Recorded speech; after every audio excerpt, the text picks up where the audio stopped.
Sa puntong ito mga kabombo, welcome na rin natin ang atin pong huling bisita ngayon sa ating program. Nasa linya na po si Representative Terry Ridon ng Bicol Saro Party List. Pag-usapan natin mga kabombo itong tungkol sa kanya pong assessment dito po sa katatapos na impeachment trial kahapon mga kabombo. Sige, ito, welcome na natin si Kong Terry. Magandang umaga po, Congressman Terry Ridon. Welcome po muli sa aming program. Bati muna kayo, Kong, sa mga viewers and listeners po natin. Ay, magandang umaga. Maraming salamat sa pag-imbita. Okay po. So ito, Kong, umpisahan po natin ang ating tanungan. Una, Kong, yung inyo pong assessment dito po sa pagtestigo ni na Attorney Roderick Wamil and yung kahapon kay Sailin Del Campo. Kumusta po para sa inyo kung yung naging revelasyon ni dating COA Auditor Roderick Wamil na yun nga po umabot sa mahigit 200 million pesos yung confidential funds ng OBP at DepEd? Ang kulang-kulang o walang kaukulang dokumento, Kong? Ano po yun, maganda ho talaga yung pagsalang ho niya kahapon. Una, nakita ho natin na talagang sa unang pagkakataon, 10 taon ho siya nandun. Ngayon lang siya nakakita ng confidential funds liquidation. Wala daw po talagang ORs. First time din po niya na nakakita na gamot, pambili ng gamot, yung pong ginamit para sa pagbabayad po ng mga reward at various goods. No? So, talaga pong kaduda-duda kung talaga napunta po talaga sa confidential activities ito pong paggamit po ng pera na ito. So 73 million yung pinag-usapan po natin na pinapasol nila ng COA ngayon.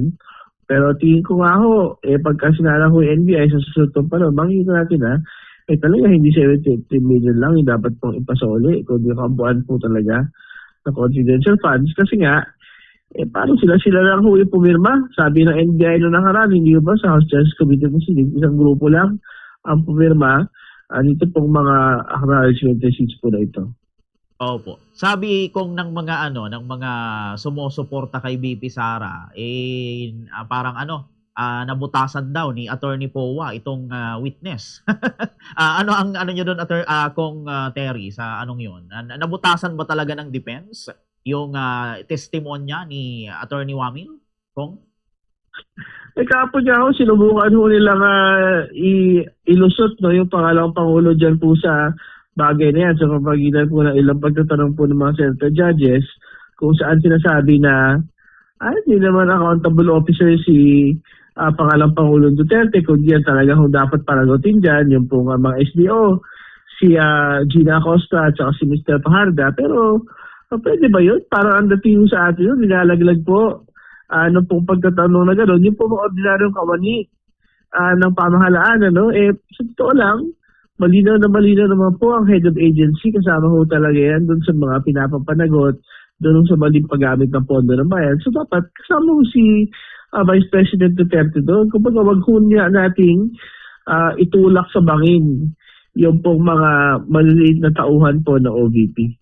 Opo. Puntahan natin kung yung sa prosecution, yung pag-handle ni Attorney Kapunan sa kanyang pag-direct examination sa witness kay Attorney Wamil. Napansin ko doon kung yung malimit siyang magsabi ng hoy o mga gano'n. Baka ang kinatatakot ko dito kung baka ma-cite in contempt si Attorney Kapunan dahil doon, Kong.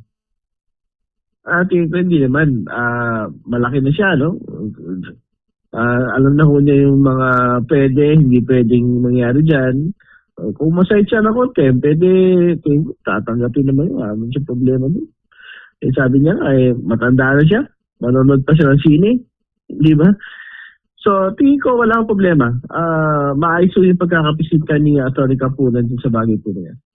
Okay po. And doon kung sa Senator Judge naman tayo, kay Senator Amy and then kay Attorney Wamil, parang nagkaroon sila ng debate or sagutan doon. Parang napuna pa nga, na-call out ni Senator Chis si Attorney Wamil na wag daw makipagsagutan sa judge. Makakaapekto kaya yun, Kong, sa sa prosecution dito sa witness, Kong?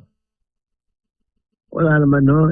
Talagang nakita naman ho natin na tama naman ho yung pagsasagot ni Mr. Wamil. maayos ho yung kanya po paliwanag kung paano ba talaga tinitignan no, ng COA yung ilang mga partikular na detalye. So, hindi rin ho talaga tumagos yung pong pagtatanong ng ilan po sa ating mga senator judges. Okay po.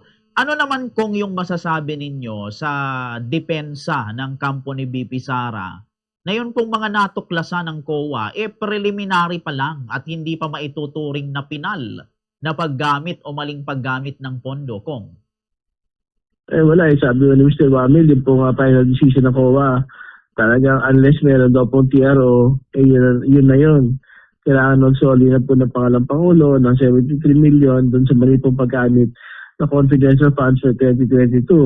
Kailangan niya isoli yan dahil syempre, isa naman kayo nakakita ng mga liquidation po ng mga pera na acknowledgement receipt lang po yun naman, walang kahit anong paliwanag na ito po ay may relasyon sa isang confidential activity at hindi rin po naipakita yung resulta ng po confidential activity. Opo. Doon kung sa sa mga pangalan na binanggit, yung Pikit, yung Mary Grace Piatos, Reynan Piatos, ano naman ang thoughts nyo doon, Kong? Well, sa dulo-dulo naman ho talaga para makikita po natin na parang linalaro lang po talaga na OVP, no? Yung pong liquidation nito pong bagay na ito. At ibang bagay pa ho yun. Mapag-uusapan ho yan sa mga susunod pong pagdinig kung paano parang linalaro ng OVP. Yung liquidation mismo. Seryosong bagay po ito kahit po confidential po yung nag-uusapan natin pera pa rin po ng bayan ito. So deserve po yan ng pong paggalang dito po sa liquidation po ng mga pangalan. Opo. Yan. And dito, kung kay ano naman tayo, dito sa statement naman kahapon ng panibagong witness ni Del Campo, ano kung yung parang kahalagahan sa kaso po ng impeachment nung pahayag po ni Del Campo na si BP Sara ang kaisa-isang vice presidente and kalihim ng DepEd na nagsumite ng liquidation para sa confidential fund sa kanilang opisina, Kong? Well, kumpletuhin mo na natin siguro yung testimonya yung ating po pangalawang witness, ano? Pero ang totoo naman po, mahalaga din po yung pinapaliwanag dun sa mga pagdinig kung saan sinabi po talaga na yung pong paraan kung paano nag-liquidate, parang kulang-kulang kumpara doon sa paano nag-liquidate sa iba pong mga opisina na meron silang confidential fund. So, ibig sabihin, talagang very clear na ang itsura po nito, parang linalaro talaga ng ating pong OVP ng pangalang Pangulo, yung pong paggamit ng pondo ng confidential funds. Opo. And ito pa, kung paano po ninyo pabubulaanan naman yung argumento pa ng defense na nagkaroon din anya ng confidential funds yung mga nakaraang administrasyon o vice presidente tulad noong panahon ni dating BP Binay. Kong? Wala naman ng problema doon. Kung nagkaroon ho sila ng confidential funds, at tanong lang naman doon, tama ho ba yung paggamit nila? Pangalawa, na-liquidate ba nila naman? Kasi malinaw dito sa atin pong pangalang Pangulong Duterte, hindi nila na-liquidate ng maayos at hindi nila inaipakita kung ano ho ba yung actual the confidential expenses na paggagamitan ito. Opo. And sa patuloy kong paglutang po ng mga issue tulad ng mga questionable disbursement para sa mga gamot, pagkain, and iba pang operation, do you think, Kong, sapat po bang mga ebidensya yon para patunayan yung betrayal of public trust, Kong? Ano po ninyo, yung sa punto pa lang ho na mali-mali na ho yung paggamit ng pondo, pinambayad po sa mga informante, gamot, wala naniniwala ko yun. Halimbawa, Mary Grace Piatos na lang, 70,000 daw yung binigay sa kanya, worth ng gamot, o pambili ho ng gamot ng 70,000. Yung po mga kababayan natin na nagme-maintenance, kababayan ng Losartan, Metformin, pagsabihin ko na, Simvastatin, alam po ninyo, 5 taon ho ng ganong klaseng maintenance medicine ho yung mabibili ng 70,000 na yan. So ano naman nangyari na gamot ho ang pambayad doon sa impormasyon na ibinibigay po ng isang informante sa OVP. So talagang parang ang dating sa amin, invento, ito pong naging liquidation po ng mga confidential funds. Opo, ito, last three question ko na lang, kung ano po, kine-question din ng defense yung credibility ng mga witness, kung ano po ang masasabi niyo do'n? Wala naman ho yun. Malaya naman ho sila na i-subject ko sa korosyon. At tunay naman ho na usapin ho ng credibilidad kung ano ho yung sinasabi ho nila na batay sa kanilang personal knowledge.